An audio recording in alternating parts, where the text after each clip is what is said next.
Welcome to Cat Daisies and Unicorns. And here we are. We're in the studio. The sun is shining. And we're back on our regular schedule here. Had some little bit of time in between with Didn't we miss July a couple festivities. Weeks? Yeah, I think those things were happening. Yeah. But we're still back, and we're still on the move, right? We're still moving. Oh yeah, we're still going. Yep. You know, I was thinking the other day, it'd really be nice to be a full-time podcaster, because then I could actually really do it the way I'd like to do it. Just saying, when you got artwork that's 2 years old, it's probably time for an update. And then, you know what prompted me to think about that is my editing software for photos now has all of this really updated AI stuff. Wow. Yeah, like you can click on an image and it will shadow the whole like I could take and pull this and I could end up putting both of us on the back of a porpoise. Wow. For those of you who remember that. The porpoises. Well, that picture that erupted it. Yeah. So, yeah. It's a good one. And so anyway, I was thinking about that. Thinking about, so when people are wondering, I'm like, hey folks, remember Phil has at least 4 other jobs.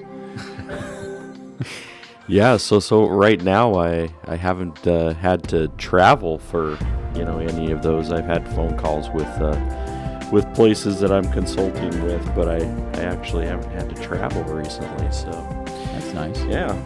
So I've had to travel for other things, but right. Yeah. So, but nope. Nothing on the consulting front right now as far as places that I have to go or people I need to see. So it's good to kind of take the summer and be here. Yeah, summertime. Just came off of 2 weeks, big summertime activities at Tabor. Yeah. And so got Pastor Ramirez fully installed, and he's in an air-conditioned office as we speak. Thanks to Steve. I think the light was on when I walked through. And so, and then the other part,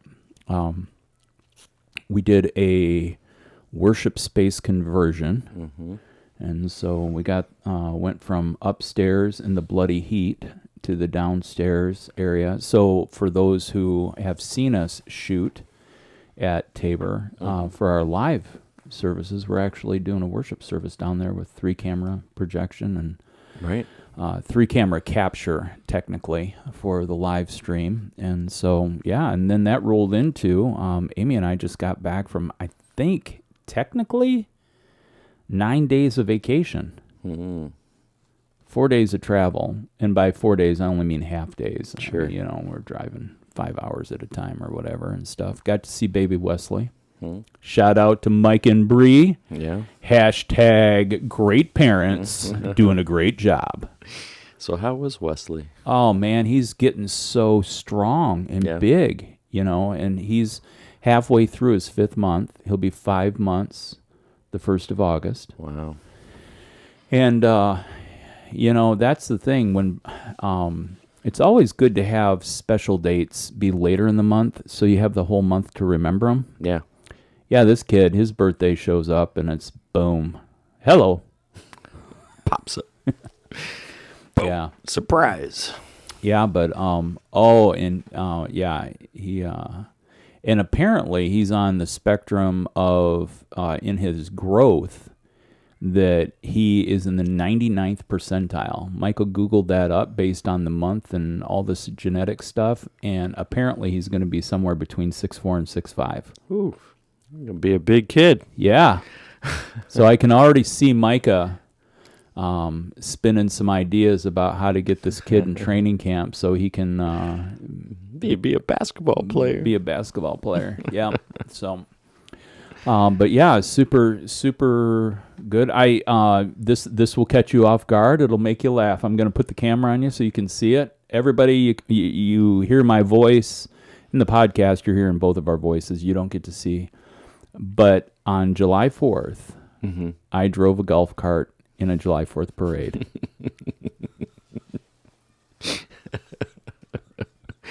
Did you do the parade wave too?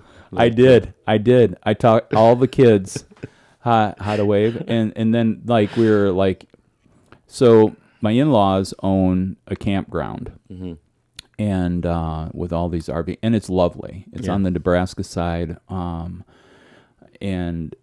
like just barely over the bridge from South Dakota into Nebraska, and so they have this campground, like 213 units. And then they're expanding with another 90. Wow. And so it's sizable, and it has water access like right down the hill into the river, so people can go dump their boats in and float up and do all this stuff. And then there's a beach there, and I don't if you want to swim in a river. And so every 4th of July, all of the campers, because they all have either four-wheelers or some all-terrain vehicles or golf carts, they decorate them up. But my favorite dude was this guy with, I'd say probably a 3-inch beard. It's a baby. No shirt. Wrapped his head in an American flag bandana, but had American flag bib overhaul shorts on with a pair of work boots. Oh, man. Oh, yeah. America. Who sells those? Walmart. Made in China. That nothing says America like made in China. Yeah. So for the record, we'll just go on the record that really, if you're detecting a note of cynicism and wondering how Phil can laugh at me saying something so, just nonchalant about that's not that big a deal.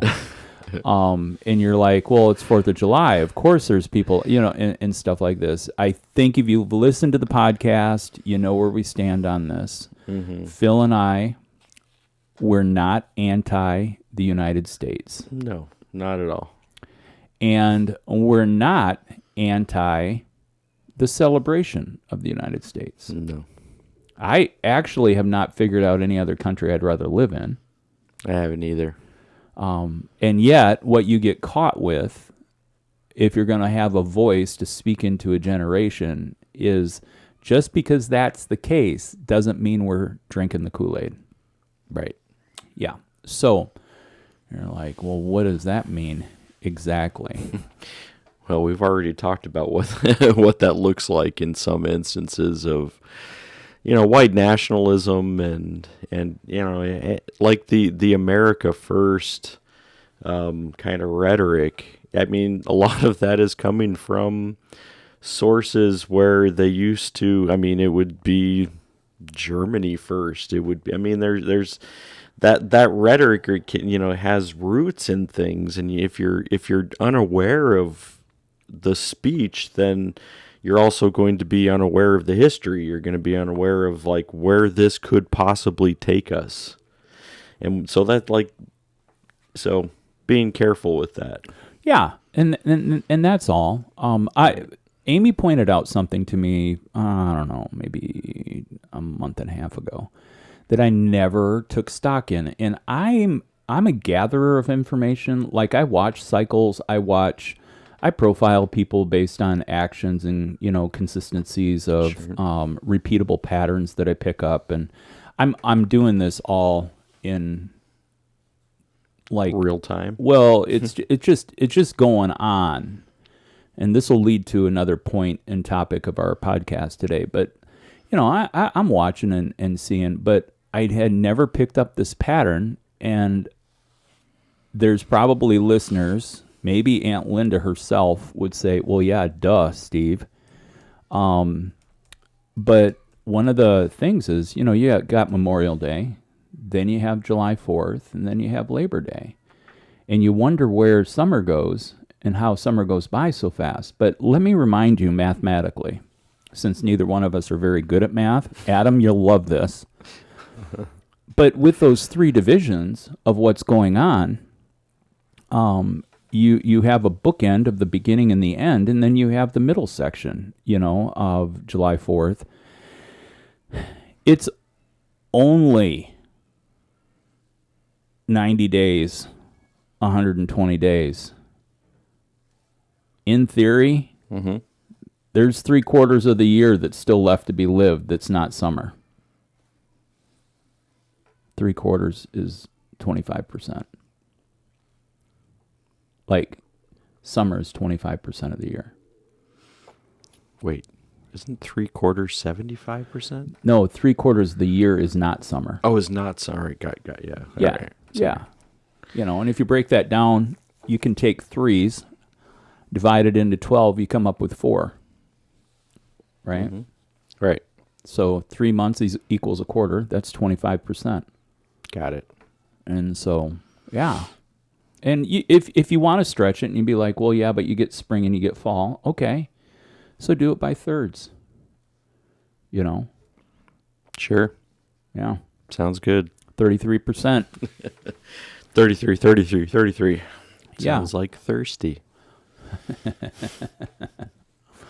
So, yeah, just but it's really interesting way to, you know, kind of mark through your summertime. Yeah.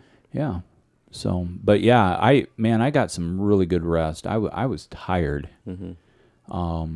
And yeah, and feel good. That's good. And then you've been back in the Earth and Warehouse studio too, right? Actually, I am on, I was going to mention a couple things. I am on I would call it a sprint. This is not a marathon. I'm on a sprint towards October. Yeah. And we're looking for space, which I made a deadline that I'd like to be under contract by the end of next week. On a space for October, November, December. Okay. The business plan is because in our hometown, there are various shops, whether it's home decor, boutiques, clothing stores, all of this stuff. And these places are open from 10 to 4. Well, I don't know if you know much about my biological makeup. But a 10 o'clock start time's perfect for me to have retail open. But, and we're not going to be open 5 days a week. We're going to be open for 3 days. Thursday, Friday, Saturday. Yeah. Sunday, the day of Sabbath. To be able to get some rest. And then that gives me Monday, Tuesday, Wednesday to restock, to rework, and to continue to move on. So that's going on. But I also have a catalytic event that ended up framing and forming me on Monday. Yeah. I just got sick and tired of pandemic pounds. Yeah. And so I thought, you know what? And people are like, so are you on a diet? Well, I don't know if I'd use the D word. What I did figure out is intermittent fasting didn't work for me. I thought the structure would. Yeah. But now I'm going back to, I'm working towards, because, you know, anytime you jump straight off the cliff, the only thing you have below you is the floor, like of whatever's at the bottom. And so, but I cutting out all chips, so no nacho chips, boo. No burrito shell. You know, my favorite lunch meal to make at Earth and Warehouse is a quesadilla. A heaping pile. I'm pretty sure I get 1,000 calories in that quesadilla the way I make it. With the amount of cheese? Or do you also put protein in? No, just with cheese. Yeah. I mean, why take time to bring protein even if it is ready at home, you know? Sure. So cheese, and then I'm a sauce guy, you know, so we've talked about that. And, and then I have a goal to eat through 5-pack of romaine heart and a bag of spinach every week. Wow. So, like, I literally yesterday had 2 salads with protein. I'm feeling good. I mean, like, today's Thursday. Yeah. It's only been Monday, Tuesday, Wednesday, and this is my day today. On my second cup of coffee, but I think did you know watermelon has carbs? Yes. Because there's always sugar in there, even if it's natural sugar. Right. Mm-hmm. So when you add the carbs for all the chips, fries, I mean, I had gone a long time. I still don't drink soda regularly, but in curbing beer intake, I had started drinking soda a little bit more. And so, I have this, like, dump yard of auxiliary carbs that aren't even natural carbs. And I thought, I'm going to just go for a couple weeks and eliminate the carbs that are the, what's the food term for, like, not production, it's produced, but it's it's not synthetic. I don't know. Anyway. Yeah, I know where you're going. I'm trying to, but go ahead. All right, loss of words. Bad at math, loss of words. That means English is out. Let's see. Maybe we could write something because we're losing all of our senses here on that. But, yeah. So now I was even afraid to get on the scale. Like when to see where your start was? Yeah. I had to give myself 3 days to just let my body settle out. And I started the Thursday before 7-Eleven, but I'm using 7-Eleven as my start date. Okay. Amy, another number she threw out. She's like, you just got to make it 21 days for those cravings to curb and, being able to work on, and stuff like that. But, and then I don't think I'm gluten intolerant. Yeah. But man, I just felt like if I would eat something, it'd just blow me up, and I'm just like, but I don't have that problem when I'm not eating, processed. That's the word. There you go. Processed carbs. That's it. Yep. So I bought a little watermelon at Aldi. Yeah. And stopped by the Grand for a couple things that we can't get at Aldi, and I picked up a thing of mint. Have you ever mixed mint in with your watermelon? I have not. I'm going to try cilantro next week. I mean, I like watermelon, especially if it's a good watermelon. Yeah. What I figured out is even with a little watermelon, we don't have a container big enough to store in our fridge all of a watermelon. Okay. That's problematic. Right. You can get those smaller ones, or you just get ones that are already half. Sometimes you can get a half a watermelon. Yeah, but you know what they charge just to have some dude take a knife through a That's watermelon? true, right. I mean, like, then this is the then pragmatic you might as well part. buy a whole one, yeah. I mean, I can throw watermelon out cheaper. Yeah. So, but yeah, But mint. if you ever need mint, we have some in the back. Oh, yeah. And it grows constantly. Like, it's one of those, like, invasive species plants. I actually saw that on a movie last night. Yeah. That mint will take over if you don't watch it. It will. It has. It does. You know what I should do is I should take a mint plant and put it in my backyard and let it invade the whatever the creeping plant is. Not creeping Charlie, but like we have like an ivy thing that's ground cover and stuff. But yeah, all right, I'll remember that next time. I had forgotten about, but I can pick mint leaves. Pick some mint leaves. Yeah. Because I'm gonna fresh mint is good.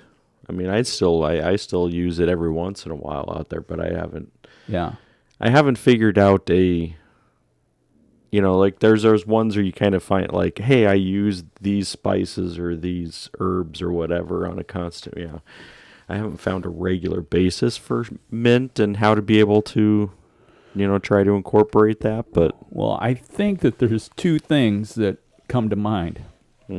Mint cucumber water. And I'm telling you, for an earthy between your teeth grit while you're eating watermelon, minty watermelon. Now, when I was smoking cigarettes, I love menthols too. And so, probably where that's where I enjoyed mint too for a little bit. Yeah. Not on the regular. Yeah, so I was going to do like this blueberry watermelon mint smoothie in the morning with flaxseed and, Chia seeds. Chia. We got both of that. And people are like, real? I'm like, oh, yeah. Because, see, what I know about flax and chia, if it gets in your stomach, it expands. Yep. And It makes you full. It makes you feel full. It satiates you. The other thing, again, this is me, even though I can pay attention and watch and see and pick up patterns and stuff like that. Another thing I realize is that if I'm not intentional, so I need to write this stuff down to say, all right, how you do? I need to drink more water. Yeah. I just know I need to flush more water through my system. So, Catalytic 7-Eleven, I'll check in with you. Probably we'll be shooting somewhere around 7:27. And I'll let you know how things are going.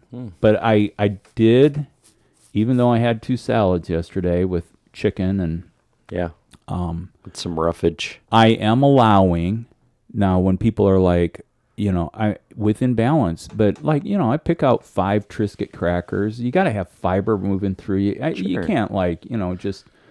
But I mean, another major carb, for me is beer. Yes. And so that would be my major carb too. and we're not talking about carbonation. We're talking about carbohydrates. Yeah, so... And not the good ones. Yeah, definitely, yeah. Yeah.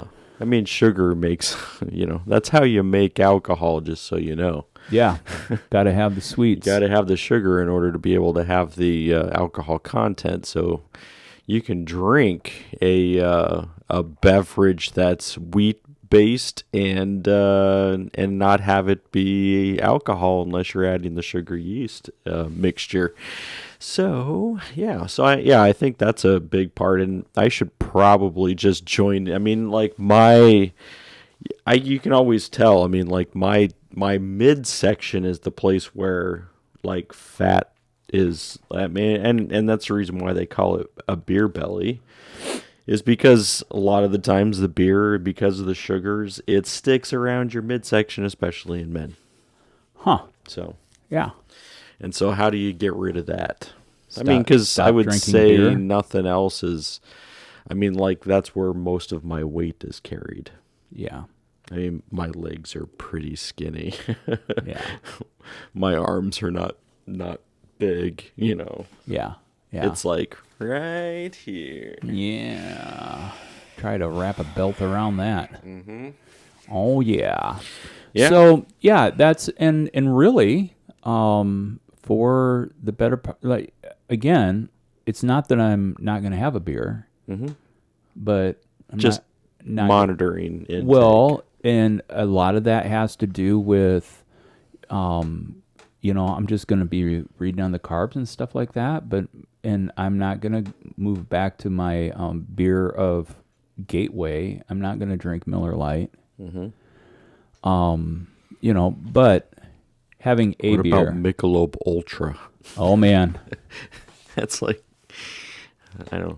less than 90 calories or something, but yet at the same time, it's also doesn't, you still have to drink 7 of them in order to equivalent a single beer. I know. And then by the time you get that volume of 7 liquids into your belly, And what I will say is I'm a firm believer that taste, so there's a reason why they came up with tapas. You can have a lot of flavor infused into a small amount and it satiates. Right. Actually, since we're talking food, this goes along to satiation. It does not do anything good for me as far as... overall health, I don't believe. But I like iced coffee.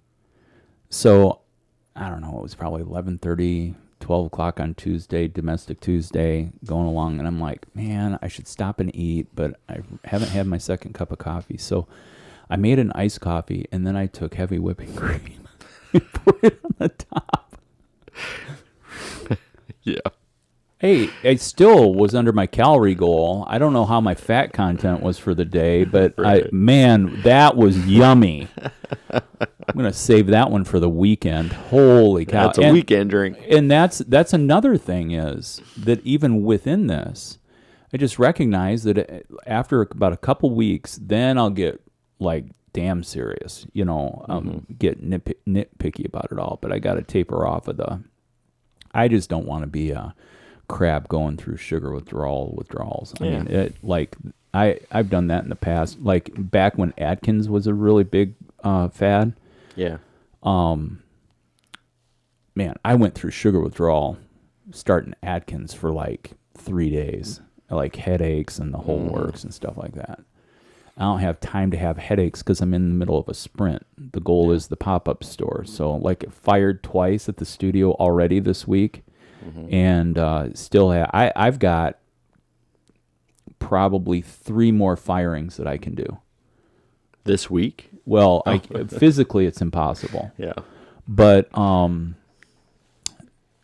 so I have enough that I could put another batch of pottery that's ready to be bisque fired, which is probably what happens tomorrow, unless I really kick it in gear with the glazing process. But some of the pieces are so large that I'm not able to get as many pieces in. Yeah. So now this is in firing management. Now I'm learning this part that if I, and more than likely, man, I'll probably be. So I started manufacturing and producing yesterday again because I need that stuff to dry out while I'm doing this to work towards. So when the time comes that the glaze stuff is getting worked through, then I've got other stuff to bisque. So I got a good cycle going. Sure. That's good. But yeah, long stories getting shorter. Hey, I got a quiz. I got a quiz for you today. Oh, no. Yep, changing the pace. It's a pop quiz. Pop quiz. So for the record, I want everyone to know that I did not mention this to Phil before we started. He has no idea that this is coming. That's why I called it pop, because I have not heard about it. Pop goes the weasel. And so I have 5 sets of lyrics. Yeah. And I'm going to read the lyrics to you. Okay. And then you have to guess either the artist. We'll give you a bonus point if you know the album, but that's not really where I was going. I had such a lovely commute in listening to, on the drive, listen to the music. Yeah. The dude who was picking out the songs and stuff, oh man, knocked it out of the park today. Heard Dave Matthews. Yeah. Every day. And I could, like, it was like, man, well, XRT 93.1, find it on your listening devices. These DJs in Chicago are knocking it out of the park. And they can probably even find them online. All these radio stations have moved towards, you can listen outside of the listening area. Right. They definitely have that. But if you like, whether it's iHeart or I don't know, I think that's the big one. But yeah, and they're not an iHeart station, but they do have it. But go to your computer, go to your phone, look up Chicago KXRT 93.1 FM, and get linked in and connected. They just got some great, and they actually have funded recording different concerts since the early 70s. So like on Friday night, if you want to hear a live concert of Led Zeppelin or something like that, like they tell you what they're playing. And Lynn has been with the radio station for years, and he does a little manifesto. People send in questions and he answers the question, and it's very humorous but reflective and thoughtful, introspective. Yeah. It's good. It's good. So we have a pop quiz. All right. What I'm going to do, I'm not going to sing because we always get flagged on YouTube for inappropriateness. But what we're going to do Which is crazy. I'm going to ask the question, and I'm going to count down from 5. Now, Phil can take longer than 5 seconds to answer it, but it's giving the listener an opportunity to answer it in their head before you do. Okay. All right? We're going to start out super easy. We're going to fire away. I hope. All right. Now you can't be looking at my screen. Yeah. And what I'm I gonna can't see your screen. what I'm gonna do is the blindfold working? We'll just move forward here because then I'm looking at the Tortugas live. Nice. So I'm going to pick a lyric and you tell me what the song is. Okay. Let's try it. Well, she moved down here at the age of 18.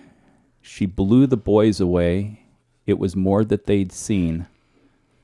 I was introduced and we both started grooving. She said, I dig you, baby, but I got to keep on moving. Keep moving on. Keep moving on. Yeah? That's Tom Petty. All right. And hold it. 3. Oh, sorry. 2, 1. So that's Tom Petty, and that is. Let me see if I can do album as well. Let's see. That would be Mary Jane's Revenge off of and it was in the 90s. Let me even see if I'm trying to remember the name of the album though. I think it was I think it's 94. You're only off by 1 year. Oh. But I can't remember the name of the album. Sorry, it's missed me. Wildflowers album. Oh, yes. Produced by Rick Rubin. Yes. Oh man. I'm gonna write this on my hand because I don't have any paper. So you get 3 points for that. You got the artist. You got the artist. And you got the album. Why was I giving you 3 points? No, because I almost had the year. I didn't get the album. Yeah. So it's. I mean, I got the track. Yeah. But I didn't get the. I was off by a year. Oh no, that's why you got 3 points. You got the artist. Oh, you didn't get the album. Yeah, I didn't get the album. Wildflowers. Okay. Yep. All right. Now, how beautiful that was is in the regards to that literally was the second half of the first verse. If I would have started out with, well, I don't know, but I've been told you never slow down, you never grow old. I'm tired of screwing up, tired of going down, tired of myself, tired of this town. Oh, my, oh, hell yes. Honey, put on that party dress. Buy me a drink and sing me a song. Take me as I come, because I can't stay long. Last dance with Mary Jane. All right, that's the first one. Now, I'm going to pick one that I believe will be easy for you. All right. Maybe not easy for everyone else. Okay. All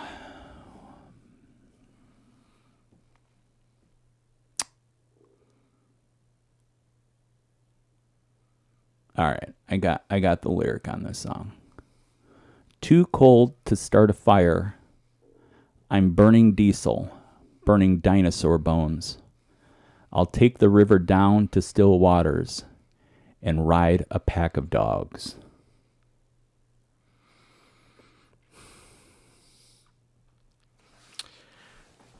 Oh.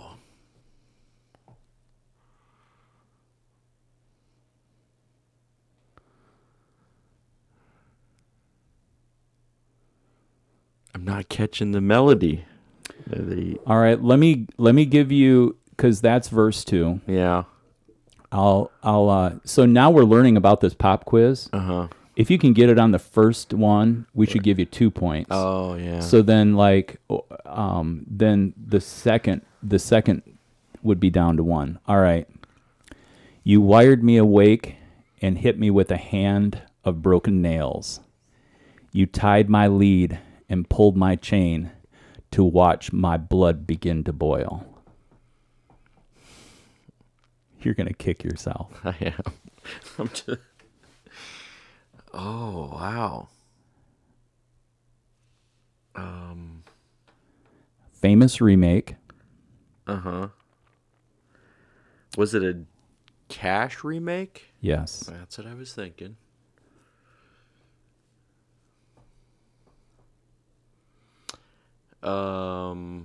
Original was You got it. Chris Cornell? No? If Chris Cornell sang lead for Soundgarden, Yes. yes, he did. And that would be Dirty Cage. No, Rusty Cage. Rusty Cage. Sorry. Yeah, Rusty Cage. Sorry. And the Johnny Cash album. That would be his also in the 90s. And Yep, that would be 96. Oh, 5. I was thinking 5, but it was right in there. What's the name of the album? Yeah, I wouldn't even be able to guess this. Unchained. Okay. But basically on that album, now what we also can know is who is the Rick Rubin. yes.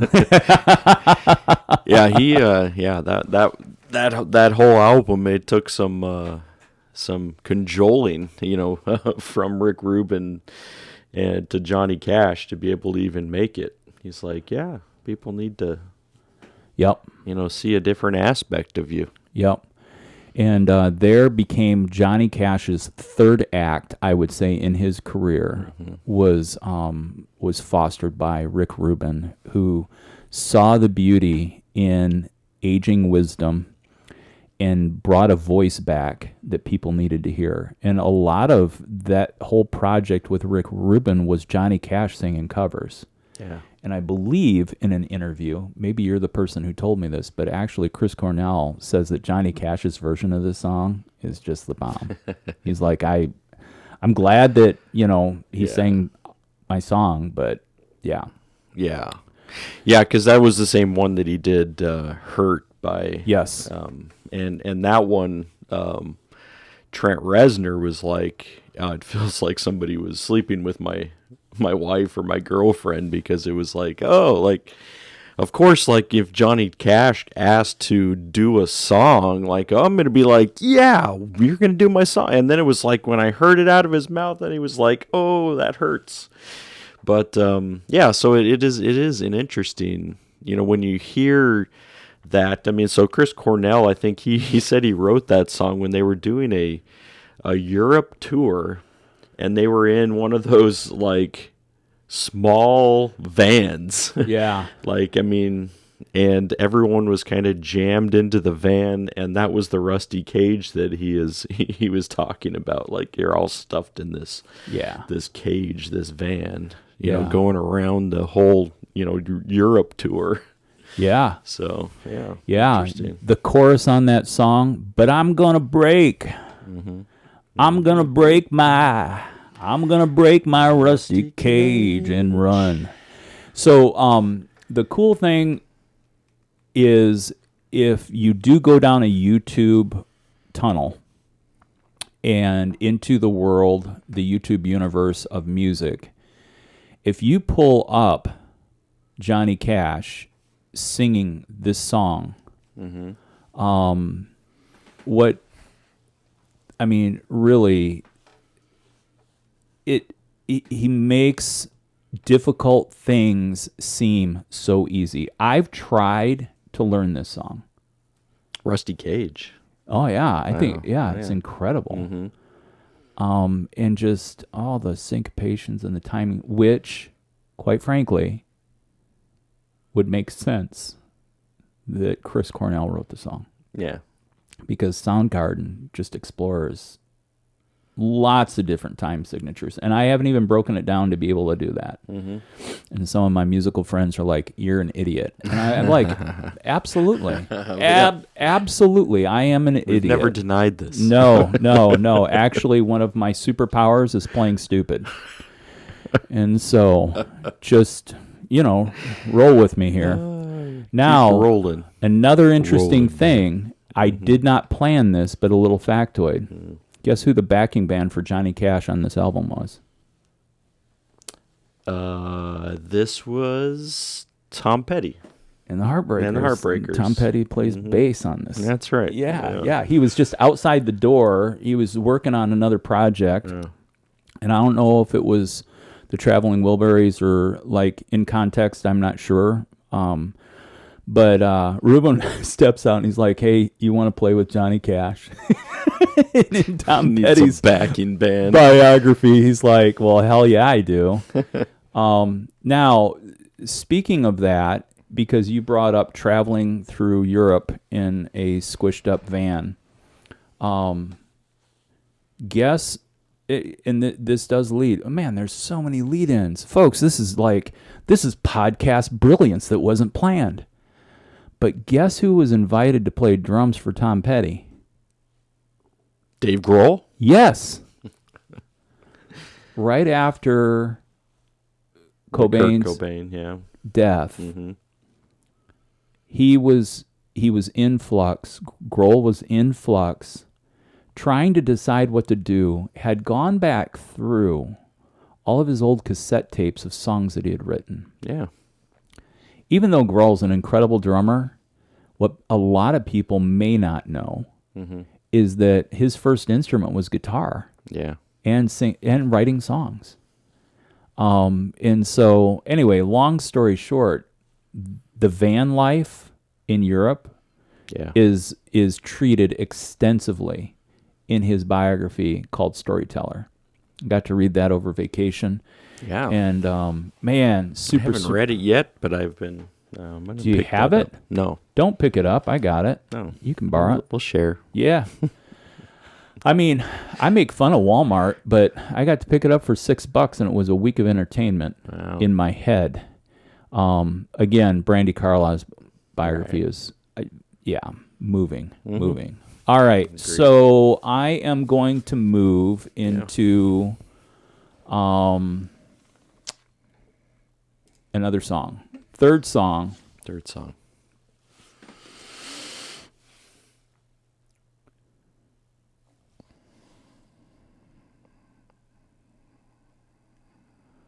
All right.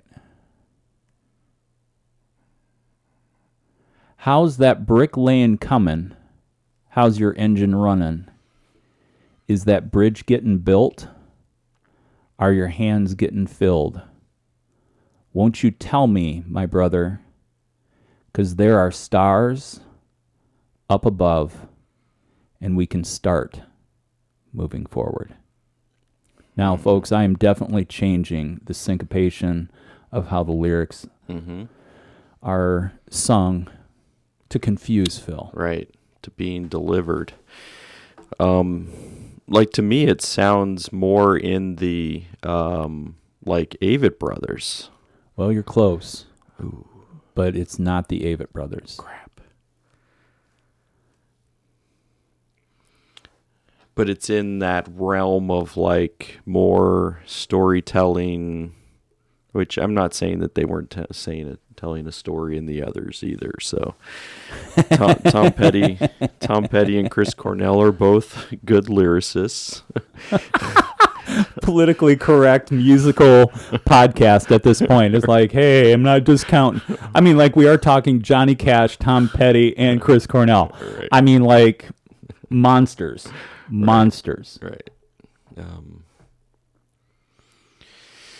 That would have been all right. How about I do it this way? Okay, my brother, your wisdom is older than me, but oh, my brother, don't you worry about me. Don't you worry, don't you worry, don't you worry about me.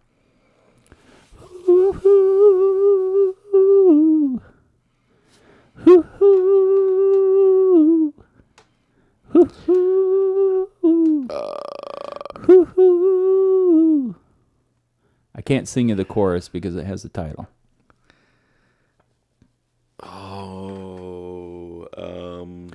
This is the look of Phil. The struggle is real. Right. It's my clock is turning. the wheels. They just move slowly, a little bit more slowly than ever before. I'm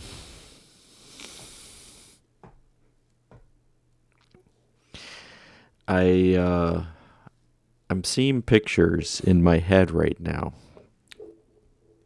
Trying to see which one it is. Because right now it's blurry. Okay. Well, here we go, folks, because we still have 2 more songs. We do. All right. So this is one of my favorite groups and maybe in the top 2 of my favorite songs that they've ever written. The group is no longer together. Released in 2010. Uh-huh. I get lost in my mind, lost in my mind. Oh, I get lost in my mind, lost in my mind. I get lost in my mind, lost in my mind. Yes, I get lost in my mind, lost. I get lost, I get lost. Is Lost in My Mind by The Head and the Heart. Sorry, Phil. I picked that one out because it's one of my faves. Now, this one. You said Head and the Heart are not together? Yeah. I actually just learned that. They broke up in 2019. Oh. Let's see. Because didn't they do that concert out there in Seattle? But I don't... But that was not them. I mean, but that was also... Wait, I don't remember when they did that. I was thinking it was during pandemic that because there was a big released. crowd. It was released during the pandemic. Mm-hmm. And this is weird because they actually are selling out shows right now. Bad Information. Oh, okay. Head and Heart Tickets 2022 tour dates. Yeah. So guess what? Yeah, because I was thinking, I'm like, I did not realize. I mean, but yeah, no, I definitely. I mean, yeah, Head and the Heart. I mean, they're a good band. They have lots of good medleys, ditties. Yeah, live from Pike Place in Seattle. Yeah.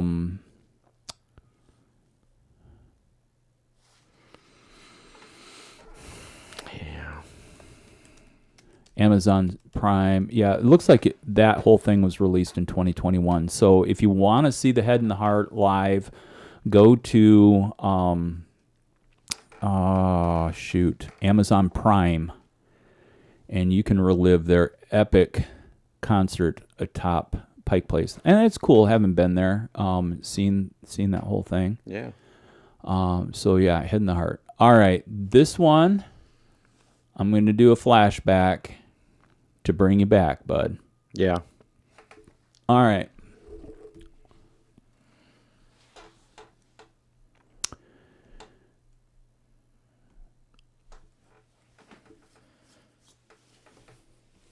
Well, it's been 10 years. You're only getting half a verse.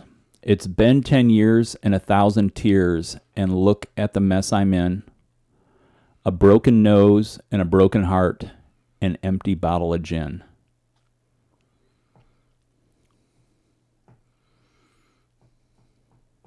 Well, I sit and I pray in my broken down Chevrolet while I'm singing to myself, there's got to be another way. Yeah. So to me, I mean, that also has the same, I like it. It sounds like Avett Brothers. And folks, take note that I didn't pick out any Avett Brothers songs because you have that. Oh, you've got that like library on lock. Well, it's been 10 years and 1,000 tears, and look at the mess I'm in. A broken nose and a broken heart, an empty bottle of gin. Hold on. Will I sit and I pray in my broken down Chevrolet, and I'm singing to myself, there's gotta be another way. This would be Yep. Yeah. Jason Isabel? No. Oh. No Avett Brothers. No Jason Isbell. Oh, no. It sounded like him on that. Yeah. I'm missing it. Take away this ball and chain. Ball and Chain by Social Distortion. Mm-hmm. They actually, I heard that on the drive down. It made me think of Steve Noble because he does a version of this that is actually very eclectically,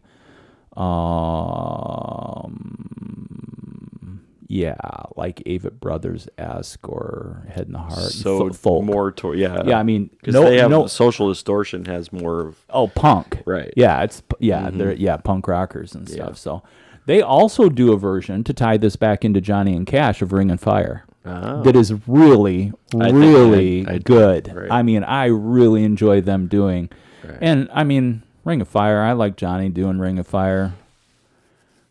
Johnny's Social Distortion doesn't cover the timbre and the gamut of tonality that Johnny Cash hits on that song. Yeah.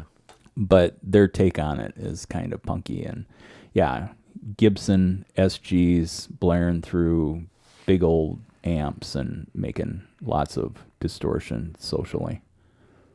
Yeah. Yeah, exactly. Yeah. All right, last one. This is going to be a stretch. All right. It just depends. I also know there's no Avett Brothers. No Jason Isabel. Yeah, I know. These are clues. See? Deductive reasoning right here. Right. See, you're also tracking Right.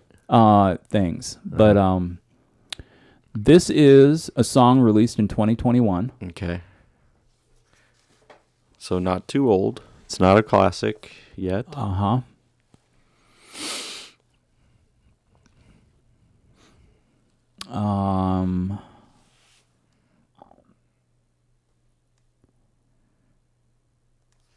So what I'm going to do is I'm going to skip the pre-chorus on this, and I'm going to give you, he kind of writes a half a verse, and then he writes a whole verse. So, lately I've been feeling this way. Tell me if I'm wrong.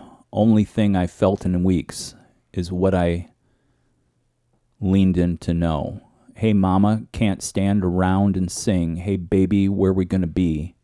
Hey, mama, I'm tired of what I see, and I can't bother to wait if people don't want to change. This is tough.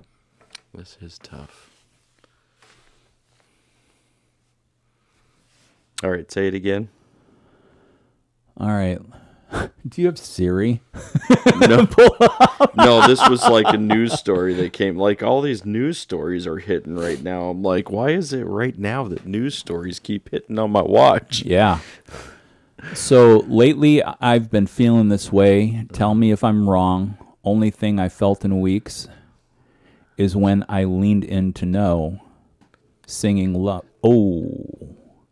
Hey, mama, can't stand around and sing. Hey, baby, where we gonna be? Hey, mama, I'm tired of what I see, and I can't bother to wait if people don't want to change. Ain't it time now when we rise up and we fight it? Say you're a lover, man, then tell me why? What's it gonna take to know that? Ooh, 2021. So, yeah, because to me it sounds, I mean, like a little bit more of like Neil Young. Like some of the lyrics wise. Yeah, and this song I think has been written in the spirit of Neil Young's Neil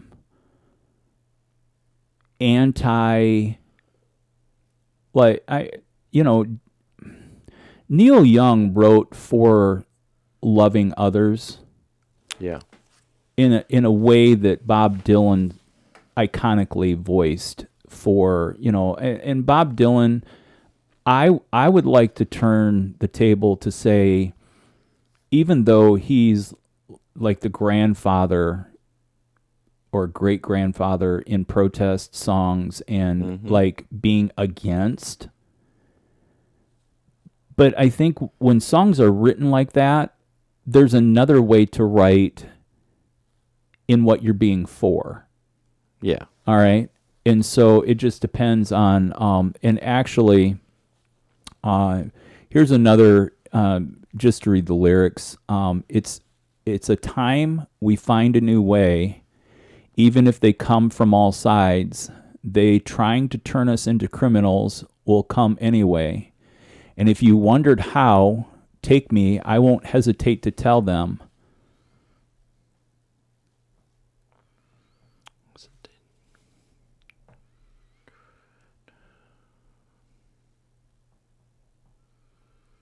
Yeah, but it does sound, I mean, that it's very much in that same vein of like, Yeah. it's not protest, but it's also, I mean, kind of that new way. I mean, it does remind me so much of Neil Young. We're preyed upon in their little game and we cry, deep in the night, deep in your woes. Baby, I can't let them and I won't let go.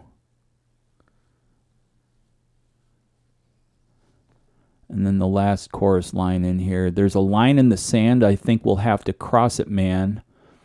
If you got to tell you why, saying love don't treat you like that, baby. I'm letting you know. Love don't treat you like that. Love don't treat you like that. Love don't treat you like that. Yeah, that's There you go. Yeah, I know that. Who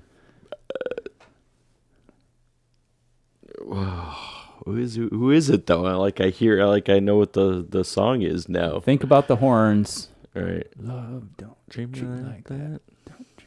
I didn't know that was 2021. Yeah. Nathan Rateliff and the Night Sweats. Yeah.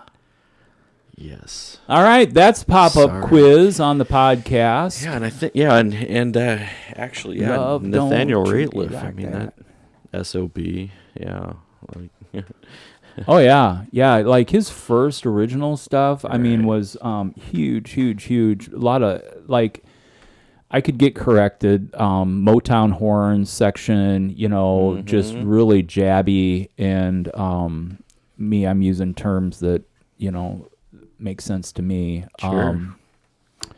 And that dude has got to have smoked Marlboro Reds for years, and the whiskey has just got him, and then he's just so vocally just, yeah. So as far as a book review, Grohl knocked it out of the park with his Storyteller. And what I really would say, and no spoil, so he wrote the book in the pandemic. Yeah. So this is all pre the loss of Taylor. Mm-hmm. I just don't know. Is there any word out there on if Foo Fighters are even going to ever tour again? No. I mean, right now they have scheduled 2 tribute concerts that most likely, I mean, it'll be a lot of, Foo Fighters songs, but it's, they're bringing in different musicians. So they've got one at Wimbledon Stadium and then one in LA. And so they've got these 2 tribute concerts planned, but I have not heard a peep from Dave. I mean, because if you look at it, I mean, they didn't continue Nirvana, but also he wasn't the front man of Nirvana, which I think there's a difference. I mean, so I think if I had to put together, I think that Foo Fighters will continue. I just don't know when. Okay, so what we do know with the wonderful world of Google is the Foo Fighters in April canceled all of their remaining shows in 2022. Yeah. As of June 19th, I don't know if this is clickbait or what, Foo Fighters announced a 12-year-old drummer. as Taylor's replacement. Is it the one that he's done like the Dave Grohl did the drum battle with, that 12-year-old? Because also I think Taylor Hawkins' son plays the drums now too. And he Really? there's been clips of him and doing tributes to his dad. Yeah, and to your point, Taylor Hawkins tribute concerts will take place September 3rd at Wembley. And the second show will start on September 27th. Wimbledon. Yeah.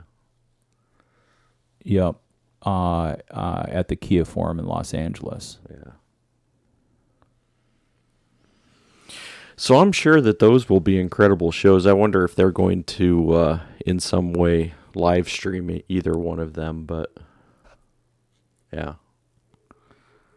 Because they're going to bring in lots of different... I mean, so a lot of it was, they had private memorials and that kind of stuff. But with those shows, there was such an outpouring of musicians that were saying how much, like, Taylor had, been a positive force in their life, that I think that they were also trying to be able to look at, like, how can these people be a part of paying tribute to something bigger, Yeah.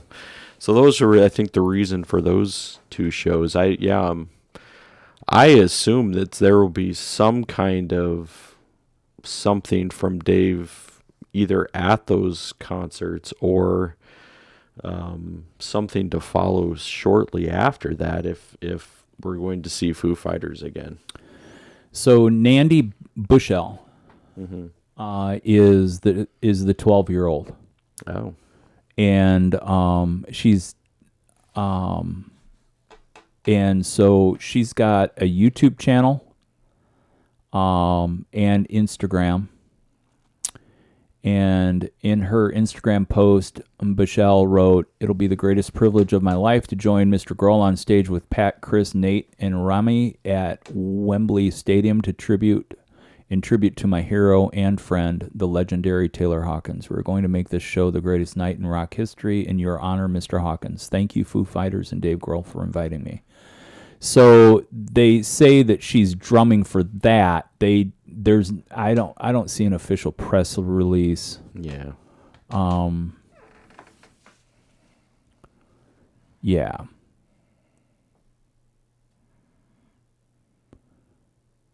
But man, I tell you what, I just want to say that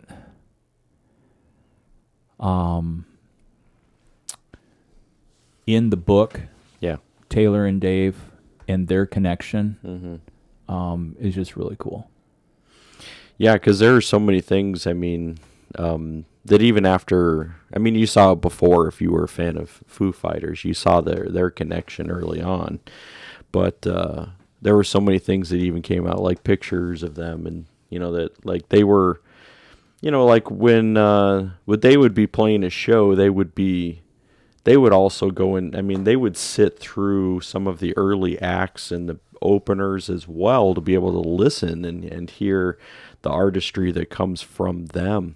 And they would hang out in those, times to be able to listen and to be able to hear it. And so, yeah, I can't imagine what, how he felt in that instance, because I don't think that he didn't have that connection with Kurt Cobain. I mean, I'm not saying that they weren't close, but well, actually, in the biography, he speaks into that. Oh, does he? Yeah, Okay. yeah. Kurt's angst. I mean, if we go back to Nirvana, I mean, we're talking about grunge punk in the '90s as an emergence, right? Yeah. And Dave was invited along for the ride, and this thing just rocketed. And but he knew that there was a distance between them. And it was Kurt struggling with, just mental illness or yeah, yeah, his own demons. Yeah. And when he started doing heroin and stuff, that chasm, they were still playing shows and doing stuff, but that chasm or the wall that occurred. Dave, shared remorse that Kurt wasn't able to make his way out of it, and even though he was available, he didn't look for solace or for help. Yeah. So I saw a quote from the Storyteller about that, and he says, in Kurt, so if only he could have seen the joy that his music brought to the world, maybe he could have found his own. My life was forever changed by Kurt, something I never had the chance to say while he was still with us, and not thanking him for that is a regret I will have to live with until it's, somehow reunited. Not a day goes by when I don't think of our time together, and when we meet in my dreams, there's always a feeling of happiness and calm, almost as if he's just been hiding, waiting to return. Yeah, so. Dave has a real connection to his dream life. Yeah. And so again, for $6, pay more money for it somewhere else or go to Walmart. So you would give it a good read. Yeah, I mean, like on a 5-star basis, I'd give it a 5 stars, and Brandy's biography a 5-star, but there's 2 totally different reads with 2 totally different effects, Right. And so it felt really good to engage my brain in reading again. So I really, really enjoyed the read. I enjoyed the accomplishment of getting through a whole book. As a consummate plate spinner, there's so many things that I leave undone that to finish that felt really, really good. And I think the other thing, like in the midst of these great musicians, I can get trapped in this circle of, why don't you even try? On the flip side, there was an inspirational movie that I watched last night before heading off to La La Land. And, it wasn't actually La La Land that you watched, right? No. Good catch, though. Yeah. But what I would say is that, there's something to be said for, what do you do if you have the ability to craft lyrics, to craft poems, to craft and to do that, what things are you willing to do even if you don't get paid? Like, is it, and then, so this leads me to the next wave of our journey. Yeah. I have a question for us to ponder. And that is, do you think that people, or how I don't know if I meet any human being that doesn't struggle at some level about being inadequate in some area. Sure. And if people are journalers, this is where I would point them. Take a week and search yourself to document the different areas that you felt inadequate in throughout your life. You can start with present day and work backwards, or you can take a moment of quiet reflection and ask for a reveal of where you first felt inadequate. And I'm going to pose it. This is totally off the cuff, folks, but I'm going to pose it in this reflection. Is part of the divisive powder keg of humanity right now. Yeah. Is part of what's fueling that is the desire to cover our human inadequacy. And what does it mean to face our inadequacies as gifts instead of the weakness. Hmm. Boom. Yeah. It was a really good morning this morning as I contemplated the podcast. Right. Yeah, because I mean, I would assume that most everybody would realize that they have felt inadequate across their life. I mean, I'm assuming that most people would be vulnerable enough to be able to say yes. I think clinical narcissists, They would say no. they won't be able to. Okay. Their emotional makeup Yeah. won't let them be able to get in touch with that. Oh. I'm not a psychologist, but Right. I like the whole point of narcissism and being self-centered to the Sure. point of in power and control. You wouldn't let that chink of armor show Yeah. because it's a sign of weakness. That's and true. in that person's life, with them being the center of Everything. yes, and power and control, it would be like I don't think a clinical we can go down rabbit trails, and as we're talking about ourselves, and I'll just flip out. I'm like, well, that's real narcissistic of me, and things like that. But clinically narcissist. I mean, I think everybody has narcissistic, parts or pieces, but and so here selfishness or whatever. I mean, there's a part of that. Yeah, and we dive into really the soulishness of human life, and to come back to a core value of cut daisies and unicorns is to be able to say, hey, we're not necessarily here to have conversations to fix everything, but we're here to illuminate, to bring attention to observations and things to consider. Right. And I just think that there could be a great exercise of personal growth. Literally, it's something that contemplatively I'm going to grab onto. Because here's the thing. What pushed me into having a band that performed in public was I was inspired by Wilco, and just in the sounds and the vibe and the lyrics and just the quirky quackiness of it all. Yeah. But then I think what pushed me to go toward that was that I had not accomplished it. And so I plowed through.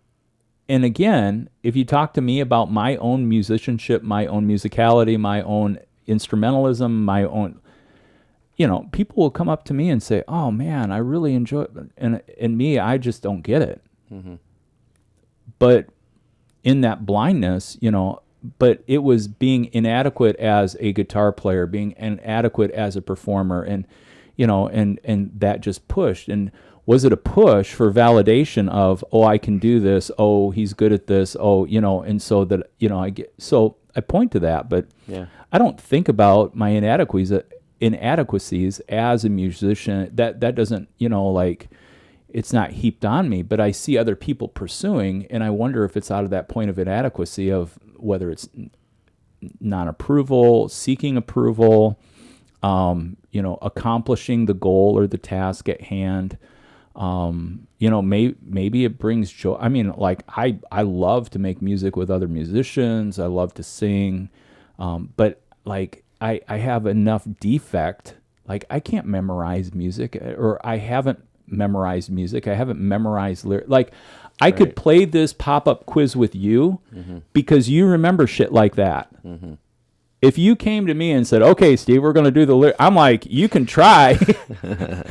Can I start right now at a -5 out of 5 questions? I don't think that I'll get this, Right.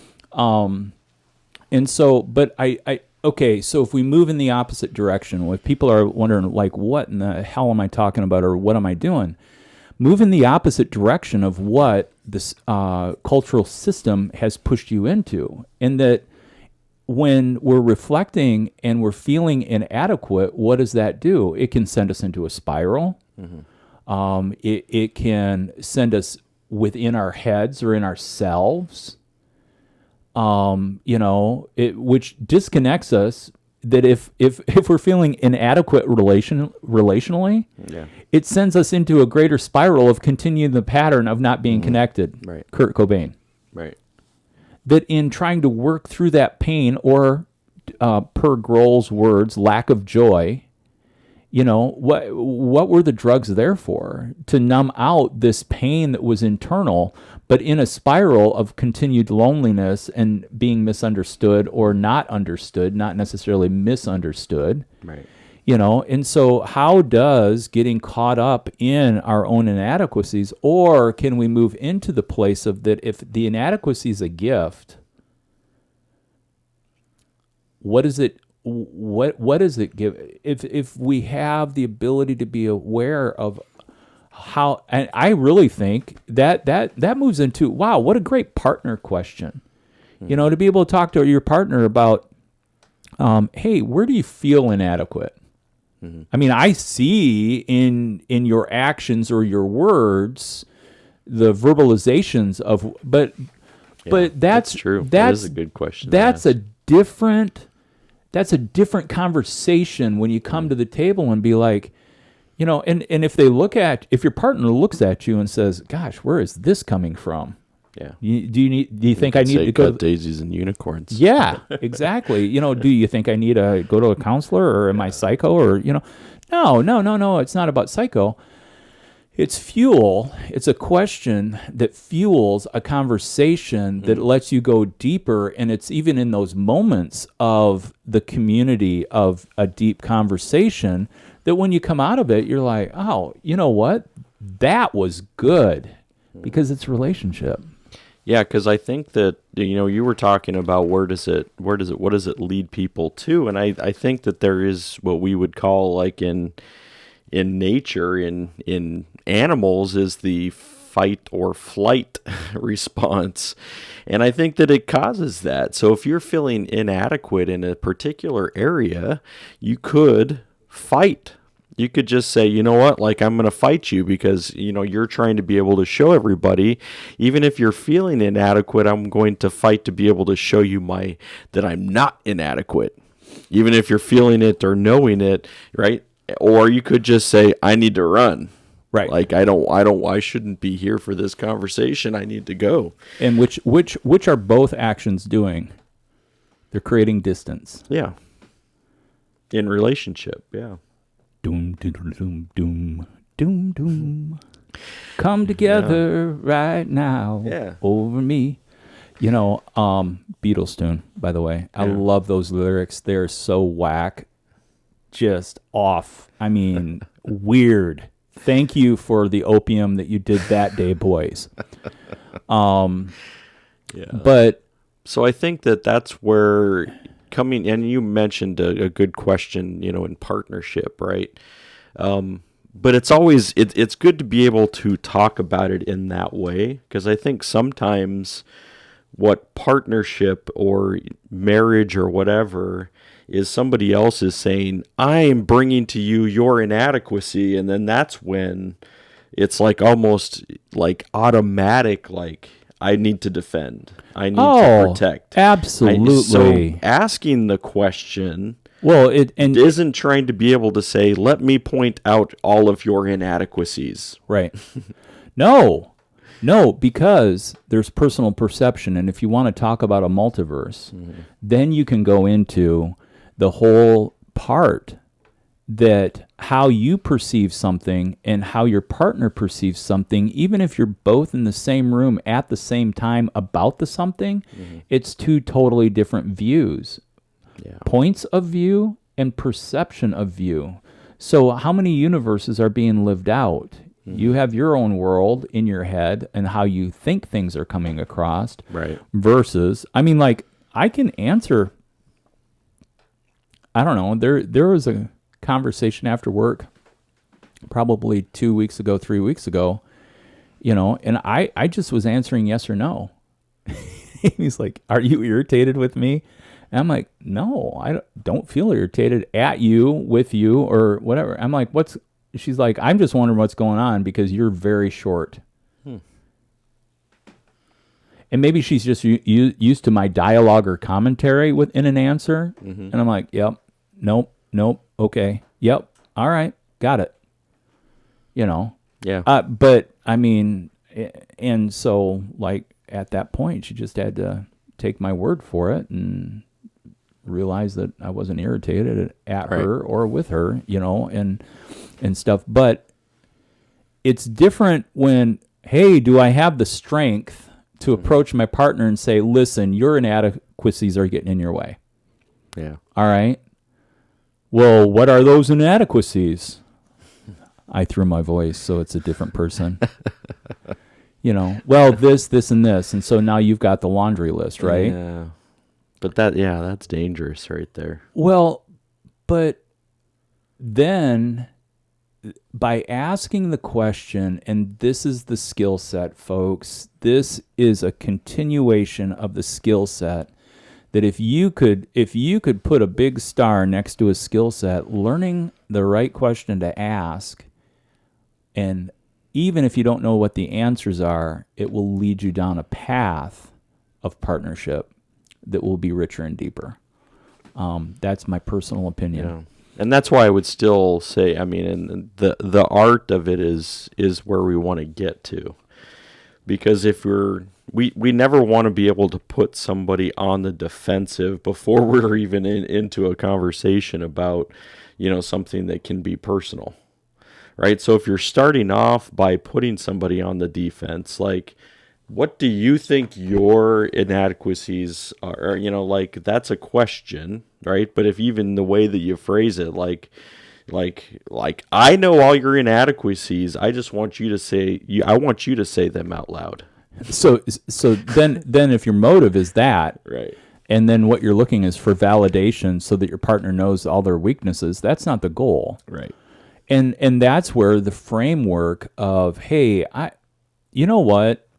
It seems like a little bit of a hamster wheel of life right now. And so I've got a question, and just know where this is coming from is I'm just longing for a deeper connection. Do you find yourself struggling? What are you struggling with? Well, I mean, some partners would be like, if you don't know what I'm struggling with, then how are we even partners? I mean, like, it could show up that way. On the flip side, it could be, hey, let's dialogue, and that's where, too, I think, even in that conversation, you don't have to expect the answers to come out right there. Hey, over the next week. I think it'd be a really interesting thing to come into the earliest recollection of being inadequate, whether in a situation or in a relationship. And I just wonder how that core of the earliest has molded, mended, and moved. I can say it in my voice, for me, throughout my whole life. Yeah. And then being able to, I think that because we're the same gender, have you switched your gender? Nope, still the same. He, him? Yep. Okay. I'm a he, him. Just checking. I personally personal pronouns. He, him. Haven't switched my gender either, and so I identify as he, him. I think it'd be appropriate to address me as they. And I don't mean that facetiously in a politically incorrect way. Yeah. It's just me identifying just multiple voices in my head. Oh, I was thinking that you were moving towards gender nonconformity. No. I was just talking about the plurality of my person. Yeah, because they, them would be the pronouns for a, gender nonconforming. Yeah. Okay. Yeah. So, and I appreciate. But you're staying he, him. Good. That's I have not changed All right. that. So, based on gender, then there's a whole other part where we end up moving into the time when we grew up. Right. And, I don't know. I've always been a feeler and have identified emotionally, being able to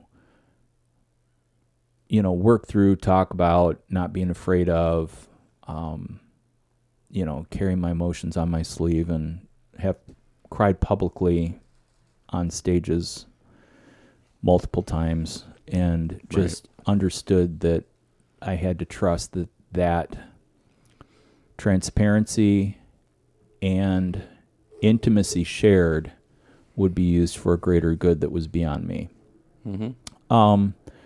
But, so I think that there's some things about men and women that are different. Yeah. In a way where, like, to come into the conversation and be, I think if you lead in with, hey, I'm just looking for deeper. I'm looking for, a connection in a way. And maybe the key to this conversation is, will you consider and ponder with me, can our insecurities be a gift?